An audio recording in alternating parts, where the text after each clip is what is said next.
Tollywood young heroine Pooja Hegde అందరికీ సుపరిచితమే.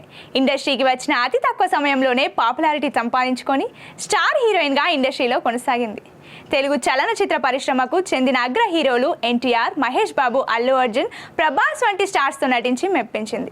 తెలుగులోనే కాకుండా బాలీవుడ్లో కూడా పలు చిత్రాల్లో నటించి తన క్రేజ్ను పెంచుకుంది. అలా వైకుంఠపురంలో సినిమాతో టాలీవుడ్ బుట్టబొమ్మగా గుర్తింపు తెచ్చుకొని కుర్రాలను కట్టిపడేసింది. కానీ కొద్ది కాలంగా పూజా హెగ్డేకు బ్యాడ్ టైం నడుస్తుందని చెప్పొచ్చు. ఎందుకంటే ఆమె నటించిన సినిమాలన్నీ ఫ్లాప్ అవ్వడంతో ప్రస్తుతం ఆమెకు ఆఫర్లు కూడా రావడం లేదు. అలాగే నిట్టింట ట్రోలింగ్కు గురవుతుంది ఈ ముద్దుగుమ్మ. అవకాశాలు రాకపోవడంతో ఈ అమ్మడు సోషల్ మీడియాలో యాక్టివ్గా ఉంటూ తన ఫోటోలు షేర్ చేస్తూ హీట్ పుట్టిస్తోంది. దీంతో ఇప్పుడిప్పుడే పలు సినిమాల్లో అవకాశాలు వస్తున్నట్లు సమాచారం. ఈ క్రమంలో తాజాగా పూజా హెగ్డేకు సంబంధించిన ఓ వార్త నెట్టింట చక్కర్లు కొడుతోంది. ఆమె కెరీర్ నాశనం కావడానికి ఓ కోలీవుడ్ స్టార్ హీరో హస్తం ఉన్నట్లు పుకార్లు షికారు చేస్తున్నాయి. ఆయనతో సినిమా చేశాకనే అన్ని ఫ్లాప్స్ వచ్చాయని తెలుస్తోంది. దీంతో అతడి వల్లే పూజా కెరీర్ రిస్క్లో పడిందని అంతా చర్చించుకుంటున్నారు.